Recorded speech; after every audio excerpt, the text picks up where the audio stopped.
धन्यवाद सभापति महोदय। मैं आपके समक्ष खड़ा तो हूँ, लेकिन वर्तमान में मेरा मन और मेरा ध्यान असम में हो रही बाढ़ पर है और मैं आशा करूँगा कि यहाँ की सरकार अपनी चिंता व्यक्त करे और असम में अभी तुरंत आज ही एनडीआरएफ की एक टीम भेजे और जल शक्ति के मंत्री भी वहाँ पे जाए, क्योंकि जिस प्रकार से एम्बैंकमेंट चारों तरफ टूट रहे हैं, पानी जिस तरफ से बढ़ रहा है, बहुत ही एक खतरनाक एक वातावरण वहाँ पे है। आप भी बिहार और यूपी में देखते हैं कि कितना बाढ़ के और कटाव से लोगों को कितनी परेशानी होती है और इसीलिए मैं चाहता हूँ कि यहाँ की सरकार असम में होती हुई बाढ़ के प्रति अपनी चिंता व्यक्त करते हुए आज ही एक एनडीआरएफ की टीम भेजे और जल शक्ति मंत्री तुरंत वहाँ पे जाए। मैं शुरुआत में भाजपा के सांसदों और हमारे इंडिया अलायंस के सांसदों और सभी सांसदों को मैं विशेष रूप से अपनी तरफ से शुभकामनाएं देता चाहूँगा कि वो इस चुनाव में जीत के आएँ। और विशेष रूप से मैं भाजपा के सांसदों को मैं शुभकामनाएं देना चाहता हूँ, क्योंकि आज इस चुनाव में उनको बहुत कठिनाई का सामना करना पड़ा। इससे पहले दो जो चुनाव हुए, 2024 का चुनाव, 2019 का चुनाव, उन दोनों चुनावों में उन्होंने सिर्फ नरेंद्र मोदी जी के नाम पर वो सत्ता में आए और इस सदन के अंदर आए, लेकिन इस चुनाव में उन्होंने खुद अनुभव किया होगा कि इस बार वोट उनको प्रधानमंत्री नरेंद्र मोदी जी के नाम पर नहीं, अगर आए हैं तो आपके काम और आपके परिश्रम पर आए हैं। आपसे भी कई सांसद ऐसे आए हैं जो घिस घिस के आए हैं, 30,000 वोट से आए हैं, 5,000 वोट से आए हैं। आप अपने बल पे आए हैं, किसी प्रधानमंत्री के नाम पर नहीं, आप अपने बल पे आए हैं और इसीलिए मैं आपको शुभकामनाएं मैं देना चाहूँगा और याद दिलाना चाहूँगा कि भारत की आवाम इस वोट से ये कहना चाहती है कि वो इंसान जो खुद को भगवान समझता है वो भगवान नहीं, सिर्फ इंसान है। ये संदेश आज देश के जनादेश में हमें दिखाई देता है और मैं धन्यवाद करना चाहूँगा इस देश के आम नागरिकों का, जिन्होंने आज एक प्रधानमंत्री को नहीं, आज देश ने एक मजबूत नेता प्रतिपक्ष को चुना है। आज देश ने एक सत्ता को नहीं, आज देश ने एक मजबूत विपक्ष को चुना है और इसीलिए मैं देश के लोगों का आभार प्रकट करता हूं और देश के लोगों को आपके जरिए ये मैं संदेश देना चाहता हूं कि आपके होते हुए हम ये संघर्ष जारी रखेंगे। लोकतंत्र को बचाने का संघर्ष, संविधान को बचाने का संघर्ष, पिछले दलित वंचित अल्पसंख्यकों का संवैधानिक अधिकार बनाने का जो संकल्प हमने लिया है, हमने ये मुहिम छेड़ी है, ये मुहिम पे हम ये चढ़ते जाएंगे, इस रास्ते पे हम चलते जाएंगे। हम आवाज बन के रहेंगे उन देशवासियों की जिनकी समस्या ना आज इस सदन में व्यक्त होती है ना अखबारों में व्यक्त होती है। हम आवाज उठाएंगे उन गरीब लोगों की जो आज अस्पताल में लगभग 6-6 साल उनको रुकना पड़ता है पर उनको सर्जरी का अपॉइंटमेंट नहीं मिलता है। हम आवाज उठाएंगे वो सड़क पे सोते हुए युवाओं की, लोगों की, जिन पर एक अमीर बाप का गाड़ी का बेटे का गाड़ी रेंगते हुए उनको मार देता है और फिर वो बेटा बाद में बेल पर निकल जाता है और उन जो लोग जो सड़क पे सोते हैं आज उनके बारे में कोई नहीं सोचता। हम बात उठाएंगे उन छोटे दुकानदारों की जिनका दुकान, सालों का दुकान आज टूट जाता है जब एक मंदिर का विस्तार होता है। हम बात उठाएंगे उन बेरोजगार युवाओं की जो आज वीजा भटक के संघर्ष में आज वो कभी पनामा के रूट से अमेरिका में जाते हैं, कभी कनाडा जाते हैं, कभी यूरोप जाते हैं, कभी मिडिल ईस्ट जाते हैं। आज यूपी, हरियाणा, पंजाब, गुजरात का युवा आज उसको देश के अंदर नहीं, अगर रोजगार मिलता है तो विदेश में मिलता है। हम उनकी आवाज उठाएंगे। हम आवाज उठाएंगे उन बच्चों की जो आज रो रहे हैं, सालों की मेहनत आज उनका व्यर्थ हो गया है जब नीट का ये पेपर लीक हो गया है। हम बात उठाएंगे उन जवानों की जो आज जम्मू में जिनकी आज शहादत हुई है। हम बात उठाएंगे उन ऑनेस्ट टैक्स पेयर्स की जिनका पैसा आज हम देख रहे हैं कि कहीं बिहार पर पुल गिर जाने पर उनका टैक्स पेयर का पैसा व्यर्थ होता है, तो कहीं एयरपोर्ट का टर्मिनल लीक होने पे उनका टैक्स पेयर का पैसा व्यर्थ होता है। पर हमें यह भी पता है कि प्रधानमंत्री मोदी जी अपना रवैया नहीं बदलेंगे। प्रधानमंत्री मोदी जी के पास दो ही अस्त्र है, एक भय है और भ्रम है। भय वो दिखाते हैं इनकम टैक्स, ईडी और सीबीआई के साथ, लेकिन देशवासियों ने इस बार कह दिया है कि हम इनकम टैक्स, ईडी और सीबीआई से डरते नहीं हैं। और दूसरा जो उनका अस्त्र है वो भ्रम का। वो हमने प्रचार में भी देखा बांसवाड़ा में उन्होंने क्या कहा, बांसकाठा में उन्होंने क्या कहा, और जिस प्रकार से प्रधानमंत्री मोदी जी के भ्रम को देशवासियों ने लोकसभा चुनाव में नकारा, उसी तरीके से आज भी आप राहुल गांधी जी के भाषण पर जो भ्रम फैलाने का कोशिश कर रहे हैं, उस कोशिश को भी देशवासी नकारेंगे। इसीलिए मैं देशवासियों के प्रति मैं बहुत मैं आभार प्रकट करता हूं, क्योंकि देश बदल चुका है, सदन बदल चुका है।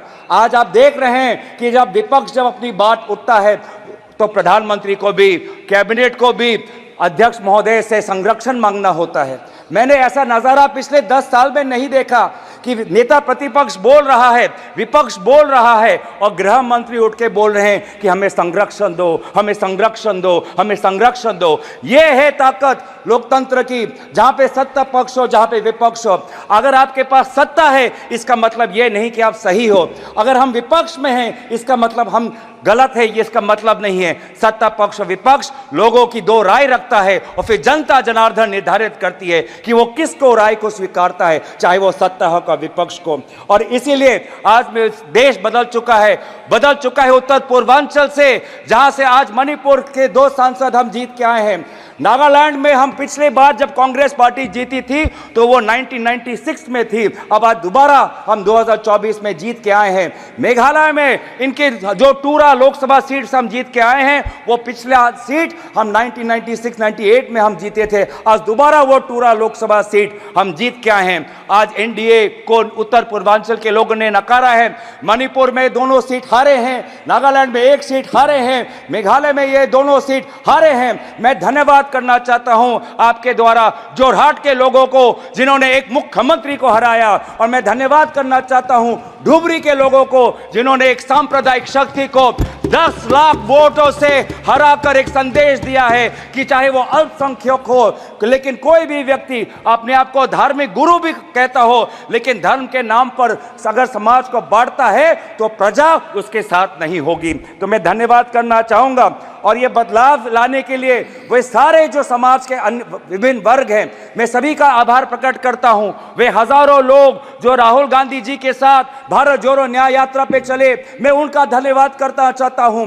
मैं उन पत्रकारों का धन्यवाद करना चाहता हूं जिन्होंने निष्पक्षता से अपने पत्रकारी का जो उन्होंने जिम्मेवार उन्होंने उठाया। आज एक संदेश गया उन पत्रकारों को जिनको हौले हौले प्रधानमंत्री मोदी जी से प्यार है।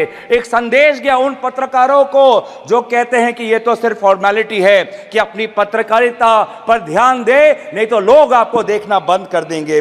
मैं आज युवाओं को मैं आभार प्रकट करना चाहता हूं, क्योंकि उन्होंने व्हाट्सएप का इस्तेमाल नहीं किया, उन्होंने अपना विवेक का इस्तेमाल किया।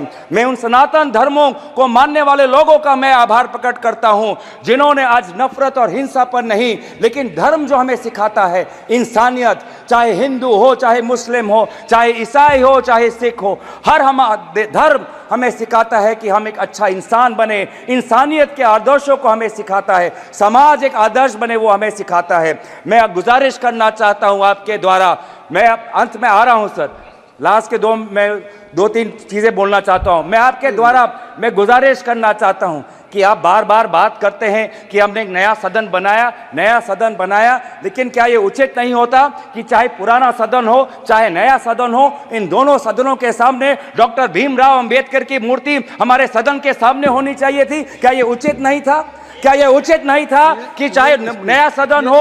ये स्पीकर का प्रीमाइसेज होता है। मैं गुजारिश कर रहा हूं, मैं आपसे गुजारिश कर रहा हूं, मैं अपनी व्यथा गुजारिश कर रहा हूं। मैं स्पीकर महोदय को आपके द्वारा गुजारिश कर रहा हूं कि पहले के तरह सदन के सामने आदरणीय राष्ट्रपिता महात्मा गांधी जी के मूर्ति को रखिए, और पहले के तरह डॉक्टर भीमराव अंबेडकर के मूर्ति को मैं गुजारिश कर रहा हूं। मैं स्पीकर के निर्णय का सम्मान करते हुए उनके मैं गुजारिश कर रहा हूं कि हमारी भी बात सुने, हमारी भी जो मैं चेयर पे हूं, तो अगर आपने स्पीकर से गुजारिश की तो सुन लीजिए।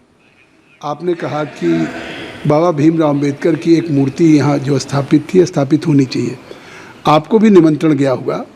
इस पार्लियामेंट में पहली बार सारे महापुरुषों का, बाबा भीमराव अंबेडकर से लेकर के महाराणा प्रताप से लेकर के, एक बड़ी वीथिका बनाई गई है उसी संविधान भवन के साथ, और जिसका उद्घाटन हुआ पिछले दिनों। शायद आप जाएंगे तो आपको लगेगा कि एक पार्लियामेंट के अंदर एक ऐसी चीज़ हो गई कि कोई भी बाहर का डेलीगेशंस या हमारे खुद मेंबर ऑफ पार्लियामेंट या बाहर के लोग आएंगे तो उनको इस संविधान भवन, इस पार्लियामेंट के साथ साथ अपने देश के महापुरुषों को एक साथ सारी प्रतिमाओं को ढंग से रख करके पार्क बनाया गया है। धन्यवाद। अध्यक्ष, सभापति महोदय, मैं बस गुजारिश कर रहा हूं, आप हमारी भी बात रखने, आप सुनिए कि सदन के सामने अगर प्रेरणा स्थल बनाना भी हो तो सदन के सामने जहां पे उनका स्थान है, जहां पे उनके इतने सालों से जब डॉक्टर भीमराव अंबेडकर के मूर्ति को स्थापन करने के लिए एक पूरे देश में एक आंदोलन हुआ था, उस स्थान को एक वजह के से चुना गया था कि वो सदन के सामने हो। क्या ये उचित नहीं है? क्या ये हमारे गरिमा के अनुसार नहीं होना चाहिए कि सदन के सामने जिस हमारे भारतीय संविधान के निर्माता डॉक्टर भीमराव अंबेडकर और महात्मा गांधी जी हमारे सदन के सामने हो? तो मैं दोबारा आपसे गुजारिश करता हूं, हाथ जोड़ के मैं विनम्र आपसे अनुरोध करता हूं कि आप ये दोनों महापुरुषों के मूर्तियों को आप सदन में रखें और अंत में समाप्त करें। अंत में अगर समाप्त कर लें। अंत में बस आ रहा हूं, अंत में जो हमने एक मांग रखी कि नीट को लेके एक चर्चा हो, शिक्षा विभाग को लेके आज एक बहुत एक असमंजस नेता प्रतिपक्ष ने नीट पर लेके एक चर्चा हो, उस चर्चे पे एक आप अमल करें। और बस आखिरी मांग कि आज जो आदरणीय शिक्षा मंत्री है उन्होंने अपनी जिम्मेवारी 2021 में ली, 2021 में अपनी जिम्मेवारी लेने के पश्चात आज इतने सारे पेपर लीक हुए, उनको शिक्षा मंत्री एक और दिन होने का। श्री इंदिरा